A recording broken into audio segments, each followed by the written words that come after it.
চারটে বেদ কি কি? হ্যাঁ, আপনাদের সবারই জানা, ঋক, সাম, যজুঃ, অথর্ব, এই হচ্ছে চারটে বেদের নাম।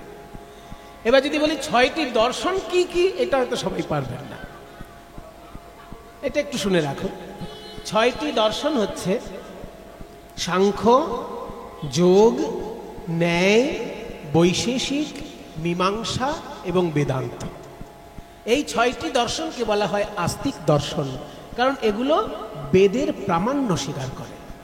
আর যে দর্শন বেদের প্রামাণ্য স্বীকার করে না অথচ ভারতীয় দর্শন, তাকে বলা হয় নাস্তিক দর্শন। সেগুলো সংখ্যায় 3টি: বৌদ্ধ দর্শন, জৈন দর্শন এবং চারবাক দর্শন। এই 3টি দর্শন বেদের প্রামাণ্য স্বীকার করে না। আর যারা বেদের প্রামাণ্য স্বীকার করে সেই 6টি দর্শনের নাম হচ্ছে সাংখ্য, যোগ, ন্যায়, বৈশেষিক, মীমাংসা, বেদান্ত। এই সব পড়ে ফেলেছে, কিন্তু চৈতন্যদেবকে চেনে না। বাবা, যে চোখে ভালো করে দেখতেই পায় না, সে একটা দামি আয়না কিনে কি করবে? তেমনি বাংলায় জন্ম নিয়ে যে চৈতন্যদেবকে চিনল না, সে 6টি দর্শন পড়ে কি তার শিক্ষা সম্পূর্ণ হবে? বরং আমি বলি, নরোত্তম শোনো, বেদ বিদ্যা দৈন্য। এই কথাটা যদি কোনো শিক্ষক মহাশয় তার ছাত্রকে জানিয়ে দেয়, তাহলে তো সে চৈতন্যদেব সম্পর্কে খবর নেবেই একটু। কিন্তু আমরা কজন শিক্ষককে এরকম দেখি বলুন, যে ছাত্রদেরকে সচেতন করে? বাংলার বিশুদ্ধ প্রেমভক্তির আন্দোলন সম্পর্কে ছাত্রছাত্রীকে যে সচেতন করা, সেটাও তো শিক্ষকের দায়িত্বের মধ্যে পড়ে। নরোত্তমের শিক্ষক সেই কাজটি করে দিয়েছে। এবার নরোত্তম বাড়িতে এসে যখন বাবা মাকে প্রণাম করছে, বাবা আশীর্বাদ করছেন, বলছেন, বল নরোত্তম, তুই কি চাস? পণ্ডিত মশাই বলেছেন তোর মতন ছাত্র তার আর দ্বিতীয়টি নেই। এই কথা শুনে আমি খুব খুশি হয়েছি। তুই যা চাইবি আমি তাই দেব, বল তোর কি চাই? নরোত্তম বলছে, বাবা আমি একটা জিনিস চাইবো, দেবে? হ্যাঁ বল, দেব তো। আমি একটু পদ্মা নদীতে স্নান করতে যাব। হ্যাঁ, সামান্য ব্যাপার, কেন স্নান করতে কেন যাবি? শিক্ষক মশাই বলেছেন, উনি বলেছেন বাঙালি জাতি যতই শিক্ষা লাভ করুক, সে যদি চৈতন্যদেব সম্পর্কে কিছুই না জানে, তাহলে তার শিক্ষা অসম্পূর্ণ শিক্ষা। কারণ বাংলায় জন্ম নিয়ে চৈতন্যদেব সম্পর্কে কিছু জানে না, তার শিক্ষা যতই শিক্ষিত হোক, সে অসম্পূর্ণ শিক্ষা তার। আমি তাই বলেছি শিক্ষক মহাশয়কে, যে তাহলে চৈতন্যদেবের কৃপা কি করে পাবো? চৈতন্যদেব বললেন, কৃপা পাবার সহজ একটা উপায় বলতে পারি। এই রাজশাহী যেখানে শেষ হচ্ছে সেখানে পদ্মা নদী। ওই পদ্মা নদীতে যেহেতু মহাপ্রভু স্নান করেছেন, তার পদধূলা পদ্মা নদীর জলে মিশে আছে। তো তুমি যদি পদ্মা নদীতে স্নান করার সময় একটু বলতে পারো, হে পদ্মা নদী, মহাপ্রভুর পদধূলা তোমার জলে আছে, তুমি আমাকে একটু কৃপা করে গৌরের চরণ ধুলা দাও। যদি এই সংযোগ ঘটে যায়, তাহলে তুমি গৌরের কৃপা পেতে পারো। তাই আমি পদ্মা নদীতে স্নান করতে যেতে চাই। রাজা বললেন, আর কি এমন কথা, এগিয়ে আছিস?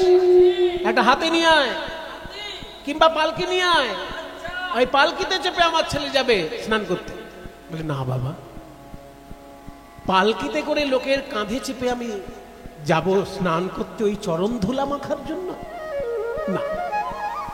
তাহলে কি ঘোড়ায় যাবি? না ঘোড়ায় যাবি। হেঁটে? না হেঁটেও যাবো না। তো যাবি কি করে? যাব কি করে?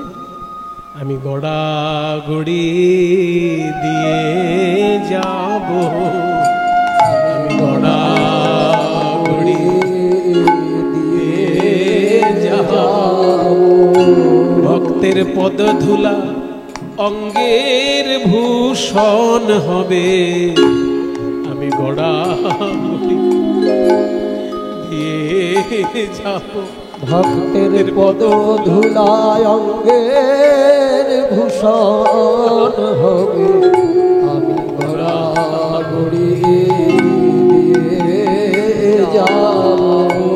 ভক্ত পদধূলিয়ার ভক্ত পদজ, ভক্ত পদজ, ভক্ত ভুক্ত অবশেষ বেশ এই তিন সাধনের মহাবল, সাধনের মহাবল, ভক্ত পদধূলার মহাশক্তি। ওই ভক্ত পদধূলায় আমি যদি গড়াগড়ি দিতে দিতে যেতে পারি, পদ্মা নদী আমাকে কৃপা করবে, মহাপ্রভু আমাকে কৃপা করবে।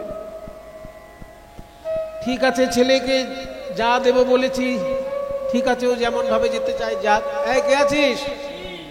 ছেলে বলছে গড়াগড়ি দিয়ে যাবে পদ্মা নদীতে, তোরা দুই পাশে সেনাবাহিনী থাকবি, যেন কোনো কেউ বিরক্ত না করে আমার ছেলেকে। আছিস তো? সেনাবাহিনীকে সঙ্গে পাঠিয়ে দিয়ে রাজপুত্র যাচ্ছে গড়াগড়ি দিয়ে স্নান করতে। এবার পদ্মা নদীর কাছে এসে যখন দাঁড়িয়েছে, তখন বলছে যে এই সেনাপ্রধান যদি সঙ্গে থাকে তাহলে তো আমি পদ্মা নদীর কাছ থেকে গৌর প্রেম চাইতে পারবো না। তাই সেনাপ্রধানকে বলছে, দয়া করে আপনি আমাকে ছেড়ে দিন, আমি একা গিয়ে একটা ডুব দিয়ে আসি।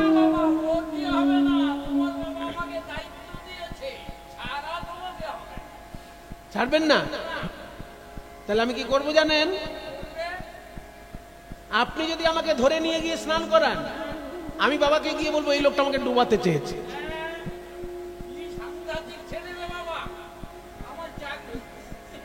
চাকরি নিয়ে টানাটানি। তাহলে আপনি ওখানে দাঁড়ান, আমি যাব, আপনাকে আমি কথা দিচ্ছি, আমি বেশি জলে হুড়োহুড়ি করব না, শুধু একটা ডুব দিয়ে চলে আসবো। এবার নরোত্তম যাচ্ছে। দেখুন, কোন পবিত্র নদীতে স্নান করারও একটা নিয়ম আছে, হুট করে জলে নেমে যেতে নেই। আগে সেই নদীর জল একটু মাথায় দিতে হয়, তারপর জলে নামতে হয়। এবার পদ্মা নদীতে যখনই গিয়ে আগে হাঁটু গেড়ে বসেছে, তারপর পদ্মা নদীর জল একটু মাথায় দেবে ভাবলো প্রণাম করার জন্য। যেই না প্রণাম করতে গিয়ে পদ্মা নদীর জল ছুঁয়েছে, অমনি কি হলো? সেই যে মহাপ্রভু বলেছিলেন, ছোঁয়া লাগলেই ঢেউ সৃষ্টি হবে। প্রণামেরও ছলে জল পরশ করিল, প্রণামেরও ছলে জল পরশ করিল। তখনই পদ্মা নদীর তরঙ্গ বাড়িল, ওই তখনই পদ্মা নদীর তরঙ্গ বাড়িল, তখনই পদ্মা নদীর তরঙ্গ বাড়িল, তরঙ্গ বাড়লো, তরঙ্গ বাড়লো। নরোত্তমের পরশ পেয়ে তরঙ্গ বাড়লো, ওই নরোত্তমের পরশ পেয়ে তরঙ্গ বাড়লো। যেই না প্রণাম করতে গিয়ে নদীতে স্পর্শ করেছে নরোত্তম, অমনি নরোত্তমের ছোঁয়া পেয়ে এমন ঢেউ উঠলো পদ্মা নদীতে, এক ঢেউয়ের ঝাপটায় নরোত্তমকে নিয়ে নদী গর্ভে চলে গেল। সেনাপ্রধান যিনি ছিলেন, তার তো মাথায় হাত।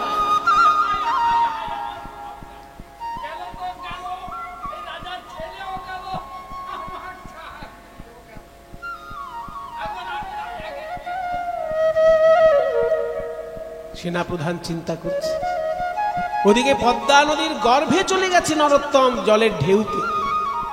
সেখানে একটা অলৌকিক ঘটনা ঘটছে। পদ্মা নদীর গর্ভে গিয়ে নদীর সঙ্গে কথা বলছে নরোত্তম। মহাপুরুষদের জীবনে এমন কিছু ঘটনা ঘটে যে সাধারণ লোকের শুনলে বিশ্বাস হয় না, কিন্তু তাদের জীবনে ঘটে। গভীর নদীতে গিয়ে পদ্মা নদীর সঙ্গে কথা বলছে। নরোত্তম দেখছে গভীর নদীতে এক দেবী বসে আছেন। কে মা আপনি? আমি পদ্মা নদী। হ্যাঁ, আপনি কথা বলেন? সবার সঙ্গে বলি না নরোত্তম, তোমার মতো ভাগ্যবান যদি কেউ থাকে তার সঙ্গে বলি। মা পদ্মা, আমার শিক্ষক বলেছেন চৈতন্য মহাপ্রভু আপনার জলে স্নান করেছেন, তার পদধূলি আপনার জলে আছে, দয়া করে আমাকে সেই একটু গৌরাঙ্গ পদধূলি দিন, আমার জীবন ধন্য হবে। পদ্মা নদী বলছি, ওগো নরোত্তম, তোমার শিক্ষক ভুল বলেননি। মহাপ্রভুর পদধূলি আমার জলে আছে, কিন্তু সে তো সবার জন্য আছে। আর তোমার জন্য যে বিশেষ সম্পদ মহাপ্রভু আমার কাছে রেখেছেন, সেটা তো তোমার শিক্ষক জানেন না। আমার জলে দাঁড়িয়ে যখন চৈতন্যদেব কৃষ্ণ বলে কেঁদেছেন, তার হৃদয়ের প্রেম অশ্রু রূপে আমার জলে পড়েছে, তার সেই প্রেম আমি সঞ্চিত রেখেছি। তিনি বলেছেন তুমি আসলে তোমাকে সেই প্রেম সমর্পণ করে দিতে। তাই ওরে নরোত্তম, আয় আমার কাছে, আয় আমার কোলে বস। এতদিন আমি যে গৌরাঙ্গ প্রেমের হৃদয়ে ধারণ করেছিলাম, সেই প্রেম আজকে আমি তোকে দান করব। এতদিন আমি ছিলাম গৌরাঙ্গ প্রেম ধনে ধনী, সেই প্রেম তোকে সমর্পণ করে আজ হতে আমি হলাম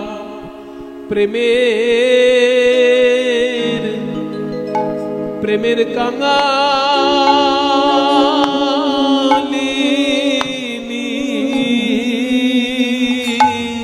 আমি হলাম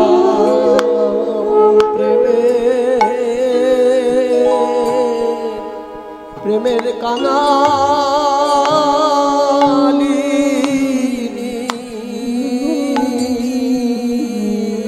আমি এতদিন ছিলাম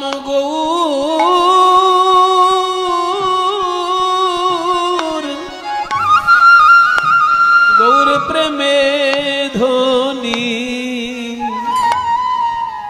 নরোত্তম বলে মাগো, গৌর প্রেম দান করলে তুমি যদি কাঙালিনী হয়ে যাও, তাহলে সেই প্রেমে আমি চাই না। প্রেম আমি চাই না, কাউকে কাঙালিনী করে আমি ধনী হতে চাই না মা, ধনী হতে চাই না মা। পদ্মা নদী বলে ওরে নরোত্তম, এ ধন সে ধন নয়, কাউকে দিলে পরে সেই ধন শুকায়ে যাবে। গুরু যখন শিষ্যকে দীক্ষা দেয়, তখন গুরুদেব তার হৃদয় হতে প্রেম ভক্তি শিষ্যকে সমর্পণ করে। তাতে কি গুরুদেবের প্রেম ভক্তি কমে যায়? তাই গৌরাঙ্গের প্রেমে আমি তোকে দান করছি বটে, কিন্তু আমি কেন কাঁদছি জানিস? বৈষ্ণব জগতের এই তো স্বভাব, প্রেমে পূর্ণ হয়েও মানে অভাব। অভাব না থাকলে তো কাঁদা যায় না। প্রেমে পূর্ণ হয়ে মানে অভাব, অভাব না থাকলে তো কাঁদা যায় না। হা গৌর কৃপা কৃপা করো বলে অভাব না থাকলে তো কাঁদা যায় না। প্রাণ গৌর কৃপা করো বলে। প্রেমে পূর্ণ হয়েও মানে অভাব, ভক্তি রাজ্যের এই তো স্বভাব। পূর্ণমাদাহ পূর্ণমিদম পূর্ণাৎ পূর্ণমুদচ্যতে পূর্ণস্য পূর্ণমাদায় পূর্ণমেবাবশিষ্যতে। প্রেম হলো এমন পূর্ণ সম্পদ, যেখান থেকে পুরোটা নিয়ে নিলেও পুরোটাই বাকি থাকে। প্রেম ধন এমন ধন যে পুরোটা নিয়ে নিলেও পুরোটাই বাকি থাকে। তাই আয় নরোত্তম, আমরা দুজনাই গৌর বলে কাঁদি। এই যে গৌরাঙ্গের প্রেম লাভ হলো পদ্মা নদীর জল থেকে, তাতে কি হলো জানেন? নরোত্তম ছিল কালো, কিন্তু নদী থেকে যখন উঠে আসছে একটা ফর্সা ছেলে উঠে আসছে। অদ্ভুত ভাবে তার শরীরের বর্ণ পরিবর্তন ঘটেছে। ধীরে ধীরে যখন আসছে সেই সেনাপ্রধানের কাছে, সেনাপ্রধান মহাশয় আমাকে চিনতে পারছেন? আমি সেই নরোত্তম।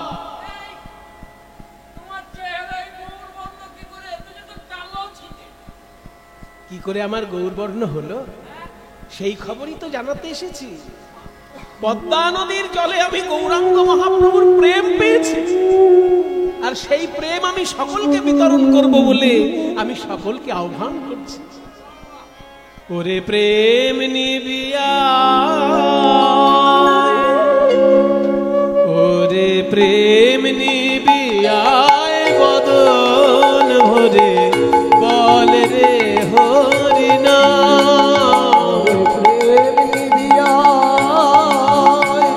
ওরে প্রেম নিবিয়ায় বদন ভরে বল রে হরি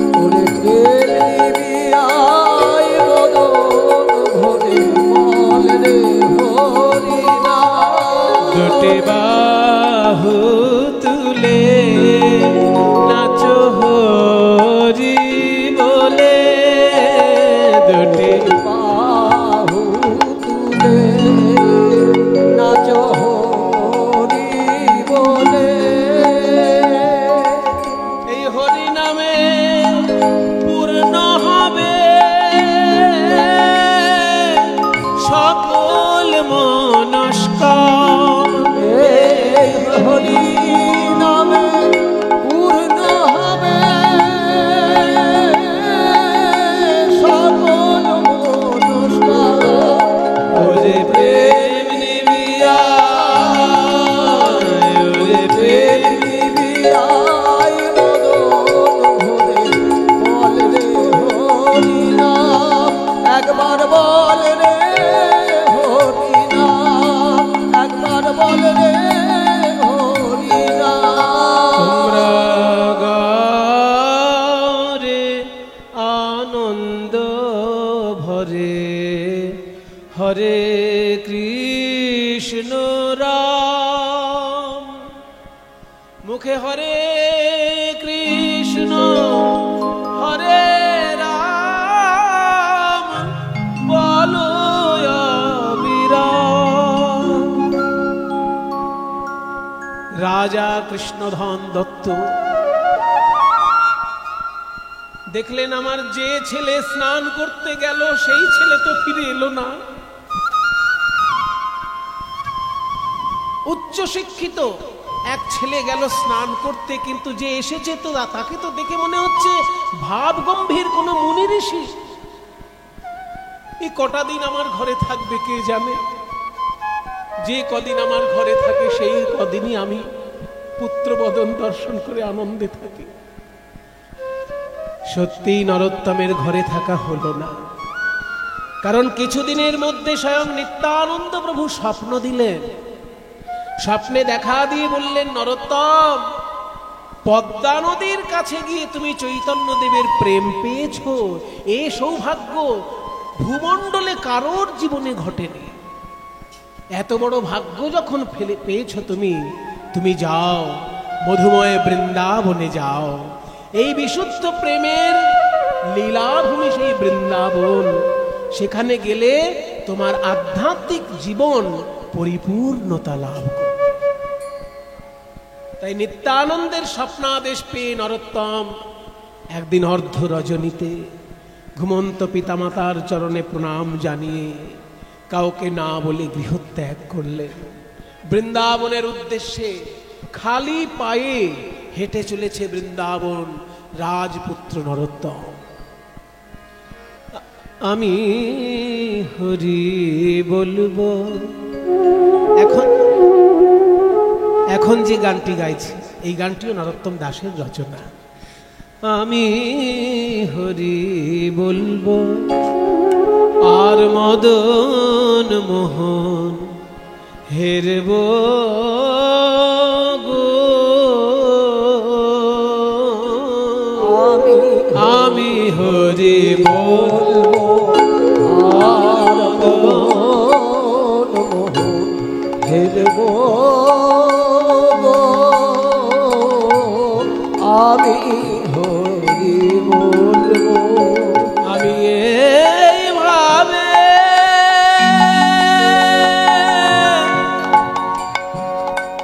ব্রজের পথে চলবো গো,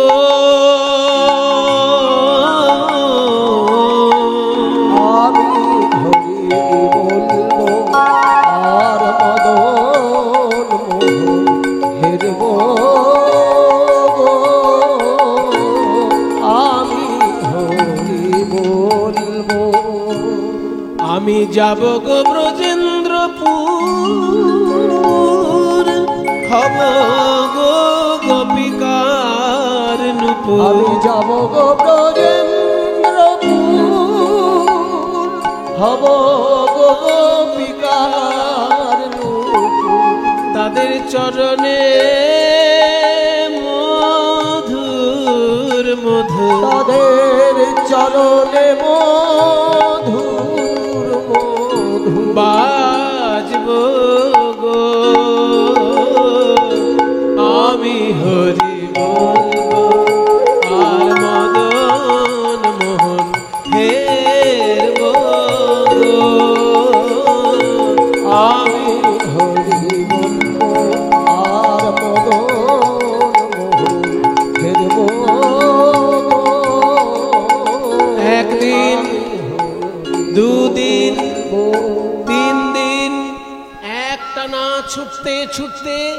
কোন একটি গ্রামে নরোত্তম হয়ে গেলেন অচৈতন্য।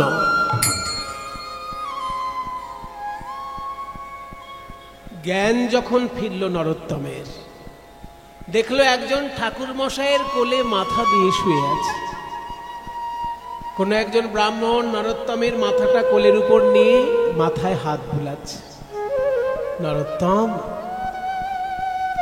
ওঠো নরোত্তম, তুমি আমাদের গ্রামে অজ্ঞান হয়ে পড়েছিলে, তাই আমি তোমাকে চেতন ঘটালাম। এই যে একটু গরম দুধ, এই দুধটুকু খাও, তারপর তুমি আবার যাও। কে আপনি ঠাকুর মশাই? আমি এই গ্রামেরই ব্রাহ্মণ একজন। না না, আমি দুধ খাবো না, আমি বৃন্দাবন যাব। আরে বাবা, বৃন্দাবন কি আর পালিয়ে যাচ্ছে? তুমি 3 দিন ধরে কিছু খাওনি, রাজপুত্র হয়ে বৃন্দাবনে চলেছ। আপনি জানলেন কি করে? আমি জ্যোতিষী মানুষ, আমি দেখলেই বলতে পারি সবকিছু। তুমি রাজার পুত্র, কিন্তু তোমার ভিতরে এত বৈরাগ্য যে তুমি বৃন্দাবনে পায়ে হেঁটে চলেছ। কিন্তু শরীর তোমার টিকবে, তবে তো তুমি বৃন্দাবন যাবে। এই নাও, আমার আদেশ পালন করো, এই দুধটুকু খেয়ে নাও, আমি তোমাকে কোলে বসিয়ে খাইয়ে দিচ্ছি। সেই ব্রাহ্মণ কোলে বসিয়ে নরোত্তমকে দুগ্ধ পান করা। দুধ খেয়ে নরোত্তম বলছে, বাহ, কি সুস্বাদু দুধ! আমি রাজপুত্র, অনেক দুধ খেয়েছি, কিন্তু এত সুন্দর দুধ তো কোনোদিন পাইনি। নরোত্তম, আমাদের গ্রামে এরকমই দুধ পাওয়া যায়। ঠিক আছে, আর আমি তোমাকে আটকাবো না, তুমি বৃন্দাবনের পথে যাও। বৃন্দাবনে রাখাল মেলা, সঙ্গেতে বিনোদ খেলা। বৃন্দাবনের রাখাল মেলা, সঙ্গেতে বিনোদ খেলা। কবে তাদের চরণের ধুলা মাখবো গো, কবে তাদের চরণের ধুলা মাখবো। আমি হরি বলবো আর মদন মোহন ফেরবো। আমি হরি বলবো। আবার স্বপ্ন দেখলেন নরোত্তম। এইবার স্বপ্নে দেখা দিলেন রূপ সনাতন। দেখা দিয়ে বলছেন, নরোত্তম, বৃন্দাবনে গেলে তুমি আমাদেরকে দেখতে পাবে না, তাই আমরা তোমাকে দেখা দিতে এসেছি, আর একটা কথা জানাতে এসেছি। 2 দিন আগে যে একজন ব্রাহ্মণ তোমাকে কোলে বসিয়ে দুধ খাওয়ালেন, ওই ব্রাহ্মণ যে সে নয়, উনি আমাদের সকলের প্রাণের দেবতা, প্রেমের ঠাকুর চৈতন্য মহাপ্রভু। হে প্রভু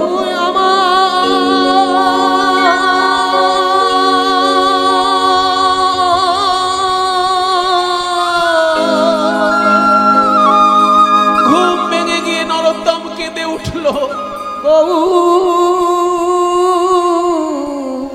মহাপ্রভু আমাকে দুগ্ধ পান করিয়ে গেলেন সন্তান জ্ঞানে, আর আমি তার চরণ দুটো জড়িয়ে ধরলাম। কহে নরোত্তম দাস, আমার না পুরিল অভিলাষ। কহে নরোত্তম দাস, না পুরিল অভিলাষ। আমি আর কবে ব্রজবাস করব গো, আমি হরি বলবো আর মদন মোহন হেরব গো। আমি হরি বলবো, হরি বলবো, হরি বলবো, হরি বলবো, হরি আমি বলবো। বলবো আর মদন মোহন হেরবো। আমি হরি বলবো। বৃন্দাবনে পৌঁছে গেলেন নরোত্তম। বৃন্দাবন ধাম কি, রাধা নিজ নিজ শ্রী গুরু মহারাজ কি। বাংলার কীর্তনের একটা বিরাট বড় ইতিহাস আছে। সেই ইতিহাসের শুরুর দিকে যারা ছিলেন তাদের খুব বেশি নাম পাওয়া যায় না, একজন দুজনের নাম আমরা ইতিহাসের শুরুর দিকে পাই। যেমন ধরুন জয়দেব গোস্বামী, তার লেখা গীতগোবিন্দম, এই গীতগোবিন্দ কাব্য যখন বাংলার বুকে গাওয়া হতো সেই যুগটা লক্ষণ সেনের সময়, এবং তারপরে জনসাধারণের মধ্যে যে কৃষ্ণ কীর্তনের প্রচার ছিল তার একটা খুব গোছানো সাহিত্য রচনা করেছিলেন বড়ুচণ্ডী দাস। তার শ্রীকৃষ্ণ কীর্তন কাব্যে আমরা চৈতন্য পূর্ববর্তী কীর্তন গানের যে সাহিত্য সেটা আমরা পাই। এবার সুর যদি কেমন ছিল বলেন, সেগুলো কিন্তু পরবর্তী কীর্তনের মধ্যেই সঞ্চারিত রয়ে গেছে। খুব বিশেষভাবে দেখানো সম্ভব নয় যে এটাই ওই সুর ওটাই সেই সুর, কিন্তু তবুও মিলেমিশে আছে। যেমন অনেকগুলো সুর এখনো কীর্তনের নিজস্ব সুর বলেই পরিচিত। সারা ভারতবর্ষে শাস্ত্রীয় সঙ্গীতে নানা রকমের রাগ প্রচলিত আছে, মানে কয়েক হাজার রাগ রাগিনী আছে, সঙ্গীতজ্ঞদের মধ্যে বিচরণ করছে। কিন্তু কীর্তনের নিজস্বতা রয়েছে ভারতের শাস্ত্রীয় সঙ্গীতের পূর্ব দিকের যে অংশ, অর্থাৎ বাংলা, বিহার, উড়িষ্যা, এই যে দিকটা, আর বাংলার পূর্ব দিকে যদি আরও ধরি মণিপুর, ত্রিপুরা ইত্যাদি, এই গোটাটা পূর্ব ভারত। ওদিকে বিহার, উড়িষ্যা থেকে শুরু করে পূর্ব দিকটা সবটাই পূর্ব ভারত। এই পূর্ব ভারতে যে সঙ্গীত রীতি প্রচলিত ছিল সেই সঙ্গীত রীতি কিন্তু এখন বাংলার কীর্তন গানের মধ্যেই ধরে রাখা আছে। যেমন ধরুন বেহাগ রাগের একটা সুর, কীর্তনের বেহাগ রাগ শুনলে আর বর্তমানে খেয়াল গানে যে বেহাগ রাগের সুর আছে তার পার্থক্যটা বোঝা যায় যে কোনটা আমাদের পূর্ব ভারতে বেহাগ হিসেবে প্রচলিত ছিল। ঠিক একইভাবে অন্যান্য সুর, যেমন একটা আছে পটমঞ্জরি সুর।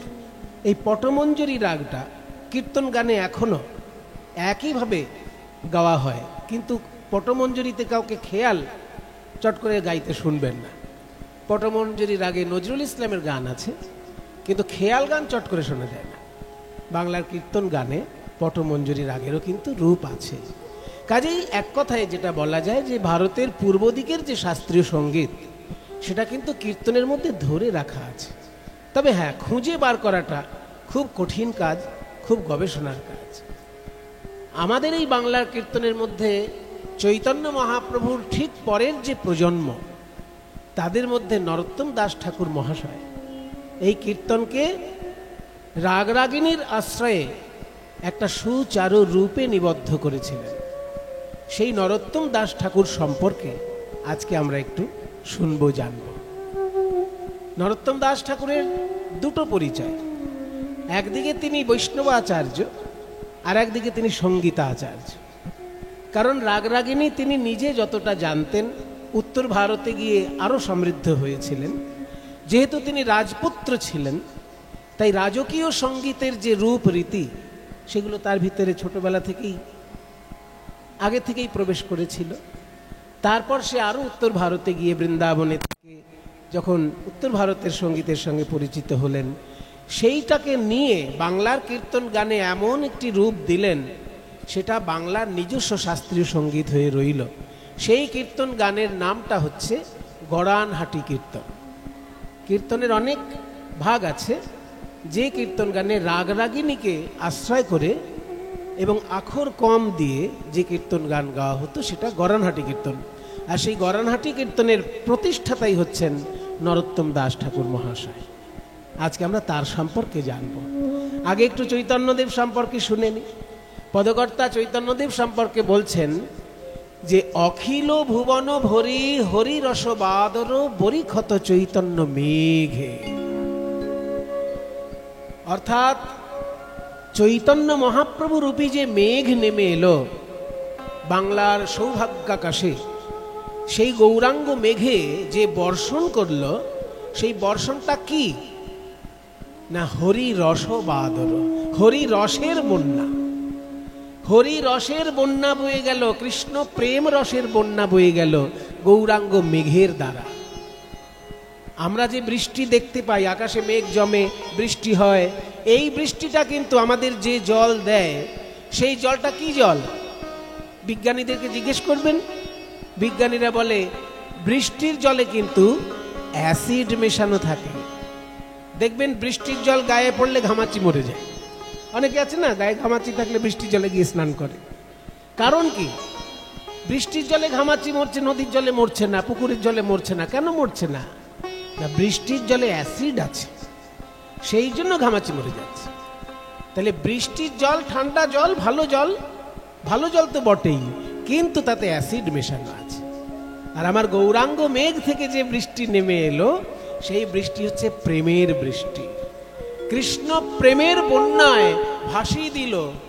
কোথায় ভাসিয়ে দিল? অখিল ভুবন ভরি, সারা বিশ্ব ব্রহ্মাণ্ডকে যেন প্লাবিত করলো কৃষ্ণ প্রেমের বন্যায়। অখিল ভুবন ভরি হরি রস বাদর বরিক্ষত, বরিক্ষত মানে বর্ষিত হচ্ছে। কোথা থেকে? চৈতন্য মেঘে।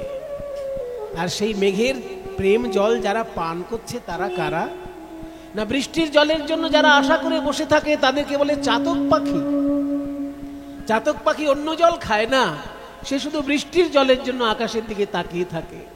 ঠিক তেমনি গৌরাঙ্গ মেঘ থেকে যখন প্রেমের বৃষ্টি ঝরে পড়ছে, তখন ভকত চাতক যত তারা পিবি পিবি অবিরত। ওই ভকত চাতক যত প্রেম পিবি পিবি অবিরত। অনুক্ষণ প্রেম ধন মাগে, তারাই অনুক্ষণ প্রেম ধন মাগে।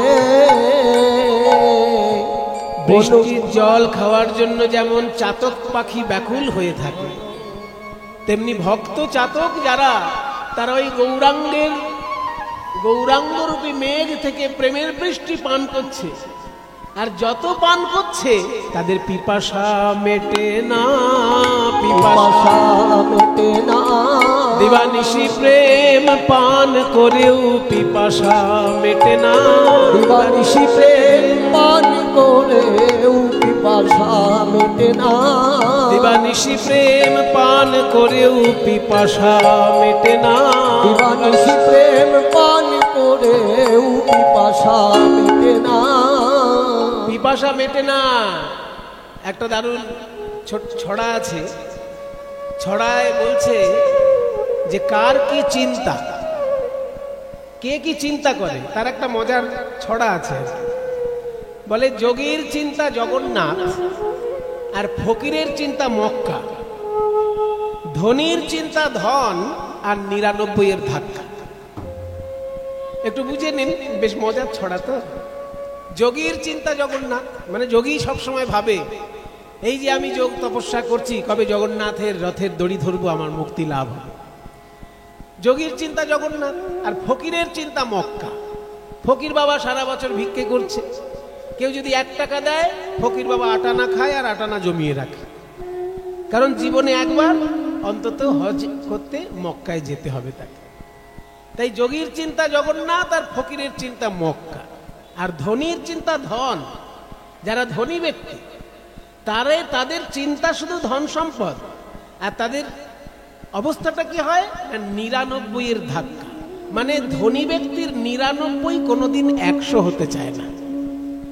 যদি ১০ লক্ষ টাকা জমে, ভাবে আরেকটু হলে ভালো হয়। যদি ১০ কোটিও জমে, ভাবে আরেকটু হলে ভালো হয়। আর ১০,০০০ কোটিও জমে, তাহলে মানে আরেকটু যেন হলে ভালো হয়। বেশ মজার ছড়া নয়? বলছে যোগীর চিন্তা যোগ, যোগীর চিন্তা জগন্নাথ, ফকিরের চিন্তা মক্কা, ধনীর চিন্তা ধন, আর ৯৯ ধাক্কা। এইবার অন্যদিকে আসছি কথাটা। ধনী ব্যক্তির যেমন ৯৯ কোনোদিন ১০০ হতে চায় না, তেমনি প্রেম ধনে ধনী যারা, তাদেরও ৯৯ ১০০ হতে চায় না।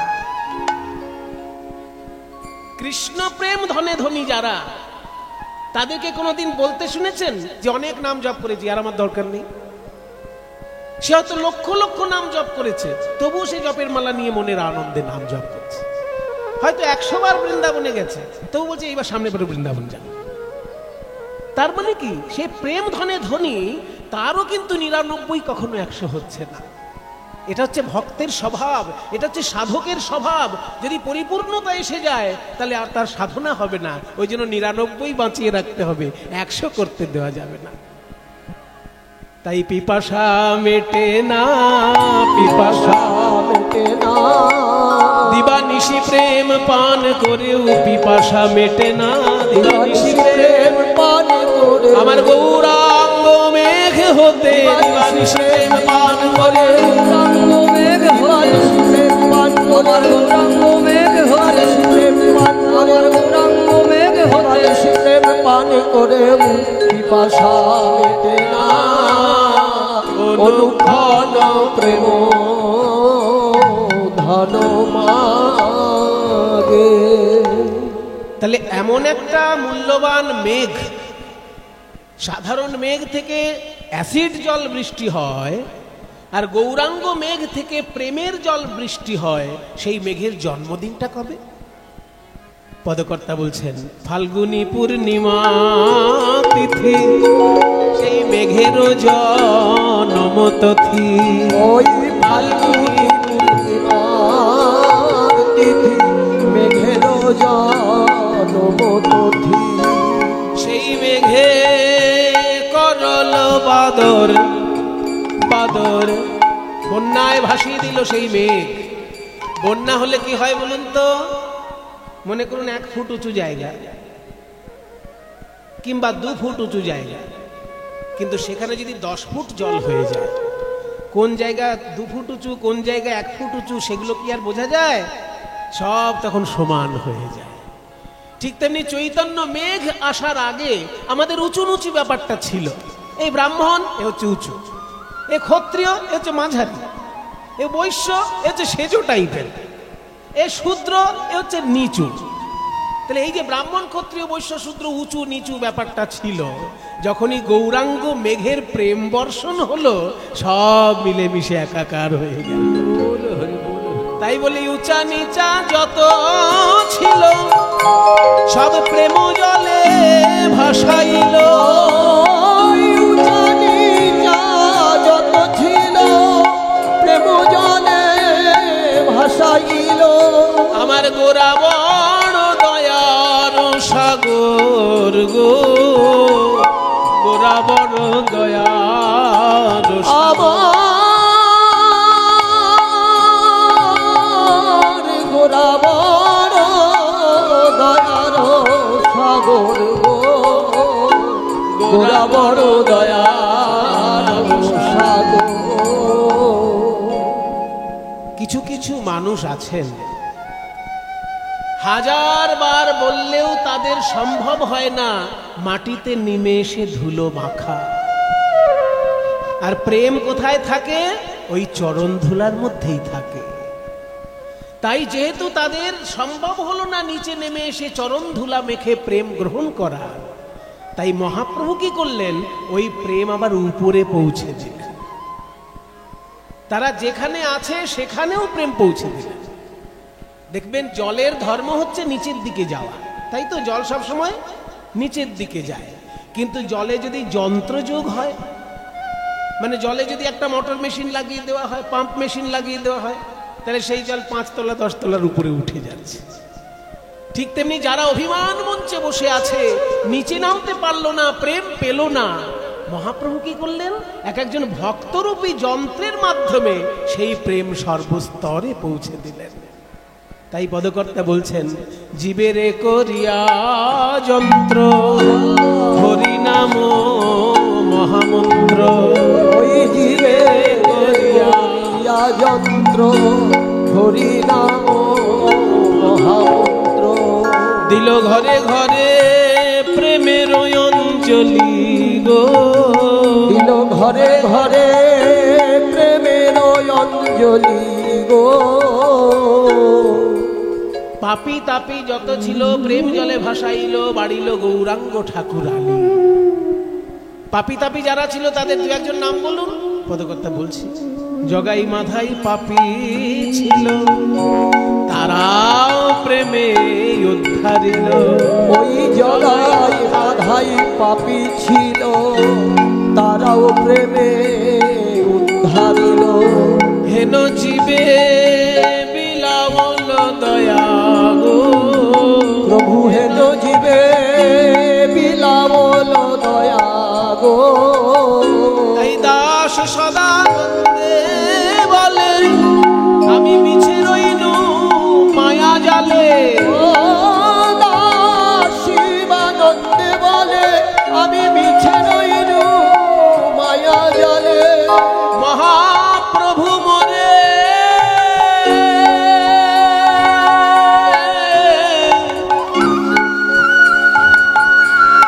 প্রভু মোরে দেহ পদ ছায়া গো, আমি মিছে রইনু মায়া জালে। প্রভু মোরে দেহ পদ ছায়া। আমায় চরণ ছাড়া করো না, আমায় চরণ ছাড়া করো না। না না না, আমায় চরণ ছাড়া করো না, চরণ ছাড়া করো না। ওহে প্রাণের গৌর হরি চরণ ছাড়া করো না। ওহে প্রাণের গৌর হরি আমি ওই চরণে বিকাইলাম। ওহে প্রাণের গৌর হরি চরণে বিকাইলাম। ওহে প্রাণের গৌর হরি চরণে বিকাইলাম। ওহে প্রাণের গৌর হরি চরণে বিকাইলাম। ওহে প্রাণের গৌর হরি চরণে বিকাইলাম। আমায় চরণ ছাড়া করো না, প্রভু মোরে দেহ পদ ছায়া গো। মহাপ্রভু মোরে দেহ পদ ছায়া। তাহলে গৌরাঙ্গ মহাপ্রভুর মহিমা শুনলাম আমরা। পদকর্তা বললেন গৌরাঙ্গ বন্যা এনেছে, বন্যা। আজকে বাংলাদেশ যেমন ভেসে যাচ্ছে বন্যায়, আজকে কত জায়গায় বন্যা ভেসে যাচ্ছে। মহাপ্রভু যে বন্যা আমাদের জন্য এনেছেন, সে বন্যায় ভাসিয়ে আমাদেরকে কৃতার্থ করেছেন। অমানুষ মানুষ হয়েছে মহাপ্রভুর প্রেমের বন্যায় পড়ে। বন্যায় পড়লে কি হয়? লোকে কাদা ঘাটাঘাটি করে। যদি কারোর গায়ে কাদা নাও লাগে, বন্যায় পড়লেই কাদা লেগে যাবে। কিন্তু মহাপ্রভুর বন্যা এমন, যদি কারোর গায়ে কাদা থাকে সেই কাদা ধুয়ে যাবে। আমাদের গায়ে তো কাদা লেগে আছে, কাম ক্রোধ লোভ মোহ মদ মাৎসর্য, কত রকমের কাদা মেখে আমরা ঘুরছি। কিন্তু যদি একবার মহাপ্রভুর ওই প্রেম বন্যায় স্নান করা যায়, সব কাদা তার ধুয়ে মুছে পরিষ্কার হয়ে যায়। সেই প্রেমের বন্যার প্রধান মাধ্যম ছিল এই সংকীর্তন। সেই কীর্তন গানের যিনি প্রাণ প্রতিষ্ঠা নতুন করে করলেন, সেই নরোত্তম দাস ঠাকুর সম্পর্কে আজকে আমরা শুনছি। চৈতন্য মহাপ্রভু যখন মালদায় গেছিলেন, চৈতন্য মহাপ্রভু একবার মালদায় গেছিলেন, সেটা আপনারা অনেকেই জানেন, শুনে রাখুন। তবু মহাপ্রভুর একবার বৃন্দাবন যাওয়ার ইচ্ছা। তা বৃন্দাবন যেতে গিয়ে তিনি মালদা হয়ে বৃন্দাবন যাবেন এরকম ঠিক করলেন। সেটা অবশ্য সন্ন্যাসের পর। কিন্তু যখন সন্ন্যাস নিয়ে মহাপ্রভু পুরীতে গেছিলেন, দক্ষিণ ভারত ঘুরে চলে এলেন, তারপর আবার বাংলায় এলেন। বাংলায় এসে তিনি ভাবলেন বৃন্দাবন যাবেন। তো বৃন্দাবন যেতে গিয়ে তিনি মালদায় গেলেন। এই মালদায় যাওয়ার সময় পদ্মা নদীতে একটা ঘটনা ঘটেছিল, অদ্ভুত ঘটনা। রূপ সনাতন ছিলেন সেই যুগে বাংলার প্রধানমন্ত্রী আর অর্থমন্ত্রী।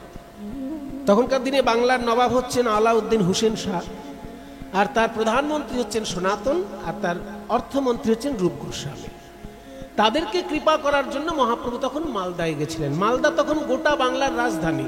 এখন যেমন বাংলার দুটো রাজধানী, একটা হচ্ছে কলকাতা, একটা হচ্ছে ঢাকা। কিন্তু তখন গোটা বাংলার একটাই রাজধানী, সেটা হচ্ছে মালদা। আর সেইখানে মহাপ্রভু গেছিলেন রূপ সনাতনকে কৃপা করার জন্য। সেই সময় পদ্মা নদীতে যখন মহাপ্রভু স্নান করছেন, অদ্ভুত একটা ঘটনা ঘটেছিল।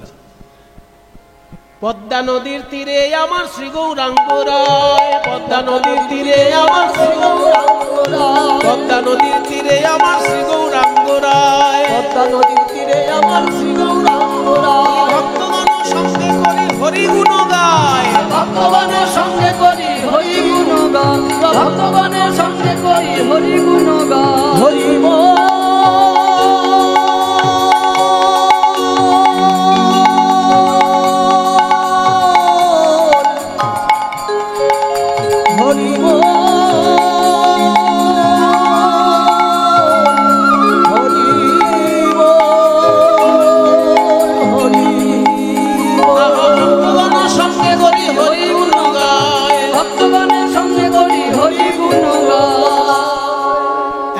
সময় মহাপ্রভু হঠাৎ একটা অচেনা নাম ধরে ডাকতে লাগলেন, নরু, নরু রে,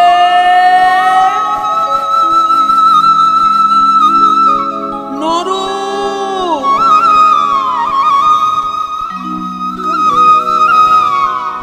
এই কাকে ডাকছে মহাপ্রভু?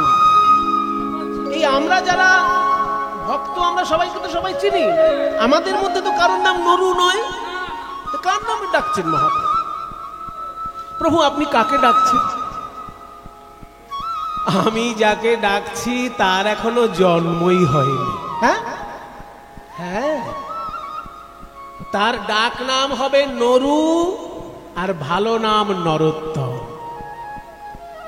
নরোত্তম এখনো জন্মগ্রহণ করেনি, কিন্তু এই পদ্মা নদীর তীরেই সে জন্মগ্রহণ করবে, তাই আগে থেকে আমি তাকে আহ্বান করে যাচ্ছি। সে কি প্রভু, এখনো যে ছেলেটা জন্মায়নি তার নাম ধরে ডাকছেন আপনি? তোমাদের স্নান হয়ে গেছে? হ্যাঁ প্রভু, আমাদের স্নান হয়ে গেছে। তোমরা তাহলে একটু নদীর উপরে উঠে দাঁড়াও, আমার এই পদ্মা নদীতে কিছু ব্যক্তিগত কাজ আছে। এই সবাই সরে আস, সরে আস। সবাই দূরে সরে গেল। নাভি জলে দাঁড়িয়ে প্রেমের ঠাকুর গৌর হরি আমার পদ্মা নদীর দিকে তাকিয়ে নদীর সঙ্গে কথোপকথন করছেন। হা কৃষ্ণ প্রাণ কৃষ্ণ বলে কাঁদছেন মহাপ্রভু, আর তার নয়নের বিন্দু বিন্দু অশ্রু জল পদ্মা নদীতে মিশে যাচ্ছে। পদ্মা নদীর উদ্দেশ্যে গৌর হরি বলছে, ওগো পদ্মা, এই যে তোমার জলে আমার চোখের জল মিশে যায়, জানবে আমার নিছক অশ্রু জল নয়, আমার বুকের ভিতর যে জমাট বাঁধা কৃষ্ণ প্রেম, সেই কৃষ্ণ প্রেম বিগলিত হয়ে অশ্রু রূপে বাইরে বেশ বেরিয়ে আসছে। আর এই বিন্দু বিন্দু প্রেম আমি তোমার জলে মিশিয়ে দিলাম। তোমার তীরে যেদিন নরোত্তম জন্মগ্রহণ করবে, নরোত্তম যেদিন তোমার জলে প্রথম স্নান করতে আসবে, সেদিন আমার এই প্রেম তুমি তারে দেবে। আমার প্রেম তুমি তারে নরোত্তম স্নান করতে আসবে, আমার প্রেম তুমি তারে দেবে।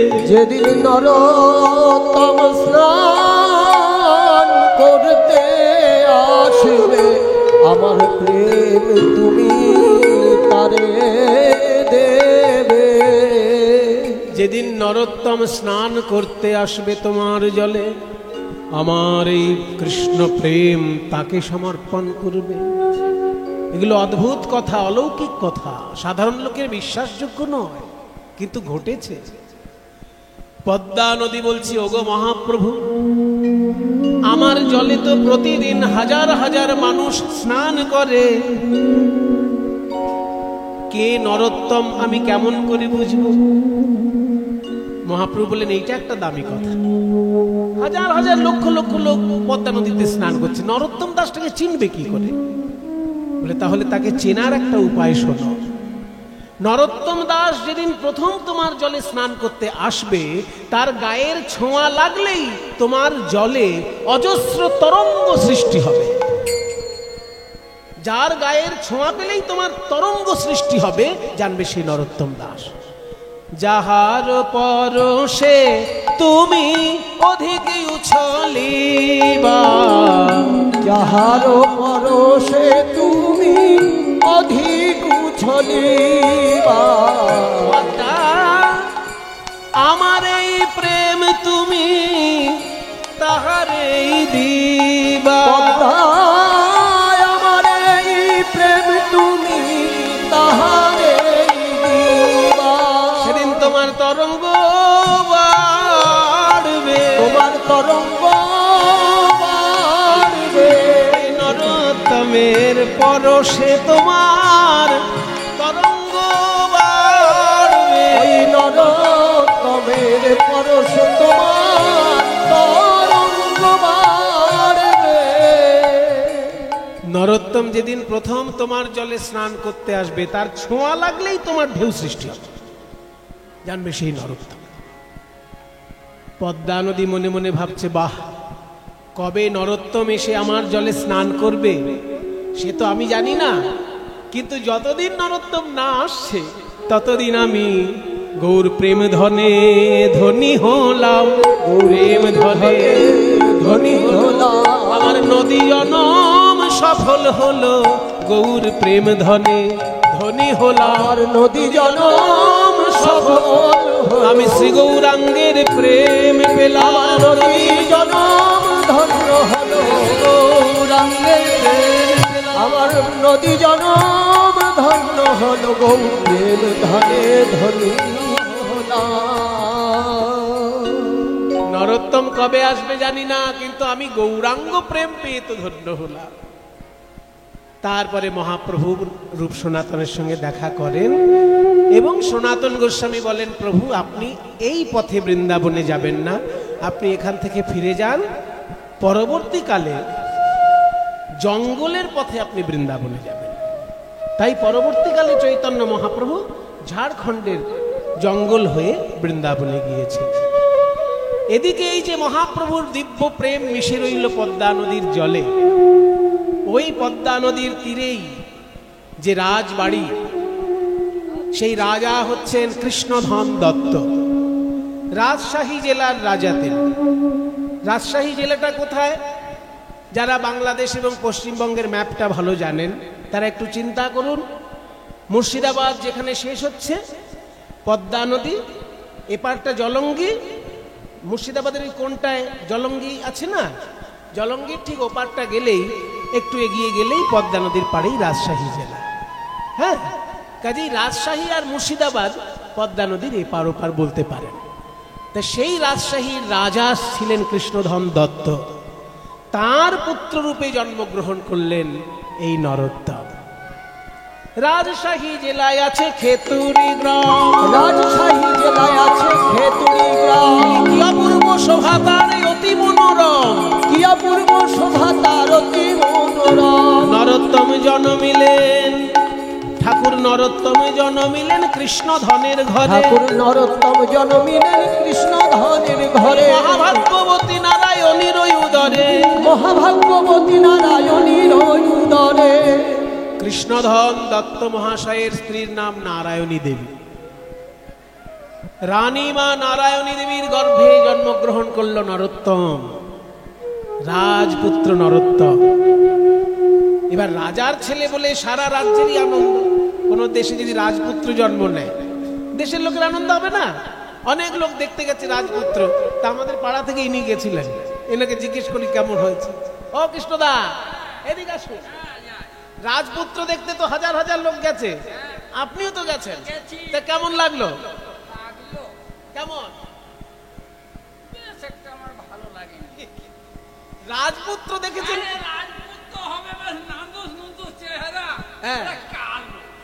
ও কালো বলে আপনার পছন্দ হয়নি? এই দেখুন, এইসব লোক কিরকম হয় জানেন? এইসব লোকগুলোকে বলে বিশ্ব নিন্দক। রাজপুত্র কালো হয়েছে সেই জন্য ওনার মনটা খারাপ। শুনুন বিশ্ব নিন্দক কেমন হয়। একজন আছে নিমন্ত্রণ বাড়িতে খেয়ে বেড়ায়, আর খেতে গেলেই কিছু না কিছু একটা নিন্দে করে, আজকের শুক্তোটা ভালো হয়নি। অন্য একদিন বলে আজকে মুগের ডালটা একদম খারাপ হয়েছে। অন্য একদিন বলছে কি তরকারি হয়েছে, এটা খাওয়া যায়? মানে নিমন্ত্রণ বাড়িতে গেলেই সে কোনো একটা নিন্দে করবে। এবার একটা নিমন্ত্রণ বাড়িতে সে গেছে, কোনোটাই খারাপ হয়নি, সব আইটেম খুব ভালো হয়েছে, সমস্ত লোক প্রশংসা করতে করতে যাচ্ছে। এবার ওই লোকটার কাছে সবাই এসেছে যে আজকের নিমন্ত্রণ বাড়িতে তো সব রান্না ভালো হয়েছে, আপনার মত কি? তখন সেই লোকটা বলছে সবাই যখন ভালো বলছে তো ভালোই হয়েছে, তবে এত ভালোও ভালো না। দেখুন সেখানেও বলছে আবার এত ভালো ভালো না। এই বিশ্ব নিন্দুককে নিয়ে বড় মুশকিল। শুনুন মশাই, রাজার ছেলে কালো হয়েছে বলে চিন্তা করবেন না, কারণ সোনার আংটি সোজা হলেও যত টাকা ভরি, বাঁকা হলেও তত টাকাই ভরি। মানে তুমি বলছো নাই মামার থেকে কানা মামাই ভালো। নরোত্তম জন্মিলেন কৃষ্ণ ধনের ঘরে, নরোত্তম জন্মিলেন কৃষ্ণ ধনের ঘরে, মহাভাগ্যবতী নারায়ণীর ওই উদরে, মহাভাগ্যবতী নারায়ণীর ওই উদরে। উলুধ্বনি উলুধ্বনি শঙ্খধ্বনি করে নারীগণ, উলুধ্বনি শঙ্খধ্বনি করে নারীগণ, বাহু তুলে জয়ধ্বনি করে ভক্তগণ, বাহু তুলে জয়ধ্বনি করে ভক্তগণ। আনন্দ ধরে না, আনন্দ ধরে না, আনন্দ ধরে না, আনন্দ ধরে না। ওই রাজপুত্র হলো বলে আনন্দ ধরে না, রাজপুত্র হলো বলে আনন্দ ধরে না। সারা রাজ্যের লোক রাজপুত্রের জন্ম হয়েছে বলে আনন্দ করছে, কিন্তু রাজা মনে মনে চিন্তা করছেন যে আমার ছেলে রাজ ঐশ্বর্যে বড় হয়ে যেন শিক্ষা থেকে বঞ্চিত না হয়, সেই জন্য ছোটবেলা থেকেই ভালো জায়গায় পড়াশোনার ব্যবস্থাটা করতে হবে। রাজা চিন্তা করছেন ছেলের পড়াশোনা নিয়ে। তখনকার দিনে রাজশাহী জেলার সব থেকে বড় পণ্ডিত ছিলেন কৃষ্ণদাস পণ্ডিত মহাশয়। তাকে গিয়ে ধরলেন রাজা যে আমার ছেলের শিক্ষার দায়িত্ব দয়া করে আপনি নেন, কারণ আপনি রাজশাহীর সব থেকে বড় পণ্ডিত। পণ্ডিত মশাই বললেন মহারাজ আপনার অনুরোধ আমি রাখতে পারি, কিন্তু আপনার ছেলে রাজপুত্র বলে আলাদা কোনো সুযোগ আমি দিতে পারবো না। আমি সব ছাত্রকেই যেমন পড়াই ওকেও তেমন পড়াবো, ওর যদি মেধা ভালো থাকে ও নিশ্চয়ই সবার থেকে এগিয়ে যাবে। ঠিক আছে তাহলে আজকে আমার ছেলেকে নিয়ে আসুন। হ্যাঁ আজকে নিয়ে আসুন, ওর আমি একটু ছোট্ট করে পরীক্ষা দিয়ে। নরোত্তমকে এনেছে শিক্ষক মহাশয়ের কাছে। নরোত্তম তুমি বাড়িতে মায়ের কাছে অ আ ক খ শিখেছো? হ্যাঁ পণ্ডিত মশাই আমি মায়ের কাছে অ আ ক খ শিখেছি। আচ্ছা এই নাও কাগজ দিলাম, কলম দিলাম, ক দিয়ে কিছু একটা লেখো, খ দিয়ে কিছু একটা লেখো, গ দিয়ে কিছু একটা লেখো, লিখে আমাকে জমা দাও, আমি ঘুরে আসি। এবার নরোত্তম ওই কাগজ আর কলম পেয়ে কতে কি লিখলেন? এখন যেগুলো বলবো এগুলো নরোত্তম দাসের নিজের লেখা। কয়ে কলিযুগে শ্রীকৃষ্ণ চৈতন্য অবতার, কলিযুগে শ্রীকৃষ্ণ চৈতন্য অবতার। খ খেলিবার প্রবন্ধে কইলেন খোল করতাল, খেলিবার প্রবন্ধে কইলেন খোল করতাল। গ গড়াগড়ি যান প্রভু নিজ সংকীর্তনে, গড়াগড়ি যান প্রভু নিজ সংকীর্তনে। ঘ ঘরে ঘরে হরিনাম দেন সর্বজনে, ঘরে ঘরে হরিনাম দেন সর্বজনে। উঙ তখনকার দিনে উচ্চ ঈশ্বরে লিখতে হলো উঙয় হস্য দিয়ে লিখতে হতো। উঙ উচ্চ ঈশ্বরে কাঁদেন প্রভু জীবের লাগিয়া, উচ্চ ঈশ্বরে কাঁদেন প্রভু জীবের লাগিয়া। চ চেতন করান জীবে কৃষ্ণ নাম দিয়া, চেতন করান জীবের কৃষ্ণ নাম দিয়া।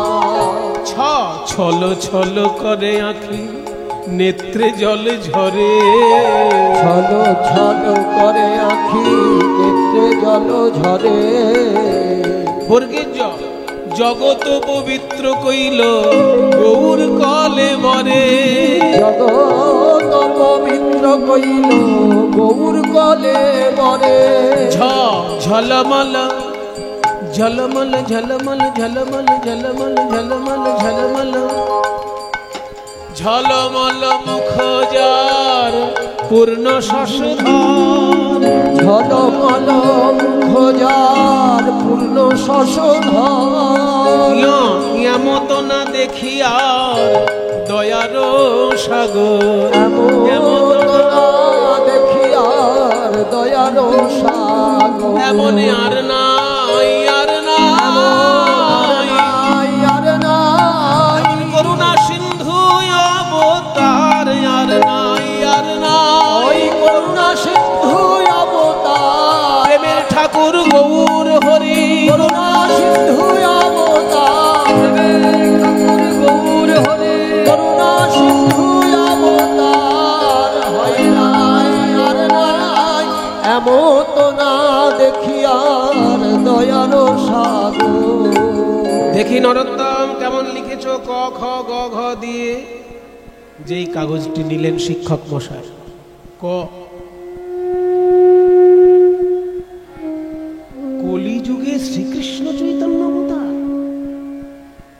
ক্ষয়ে খেলিবার প্রবন্ধে কইলেন খুল করতা, গয়ে গড়াগড়ি যান প্রভু নিজ সংকীর্তনে, ভয়ে ঘরে ঘরে কৃষ্ণ নাম।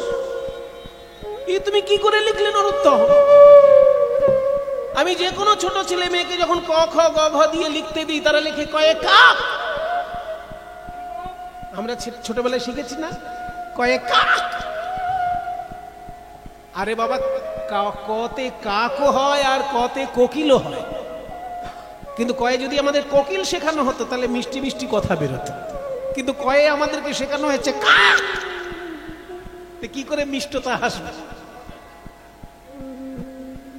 তা যাদেরকে আমি লিখতে দিই ক খ গ ঘ দিয়ে, তারা লিখে কয়ে কাক, ক্ষয়ে খরগোশ। কিন্তু তুমি কি লিখেছো? কয়ে কলিযুগে শ্রীকৃষ্ণ চৈতন্য অবতার, ক্ষয়ে খেলিবার প্রবন্ধে কইলেন খোল করতাল, গয়ে গড়াগড়ি যান প্রভু নিজ সংকীর্তনে, ঘয়ে ঘরে ঘরে হরিনাম দিন সর্বজনে। তোমাকে আমি কি শিক্ষা দেবো? তুমি তো শিক্ষা নিয়েই যেন জন্মগ্রহণ করেছো নরোত্তম। তবু একজন শিক্ষকের কাছে না আসলে সমাজের শিক্ষা লাভ করা যায় না, তাই আমার কাছে তুমি এসেছো। আমার হৃদয়ে যতটুকু শিক্ষার ভান্ডার আছে নরোত্তম, আমি তোমাকে উজাড় করে দেব। তোমার মতো ছাত্র আজ অব্দি আমি দেখিনি।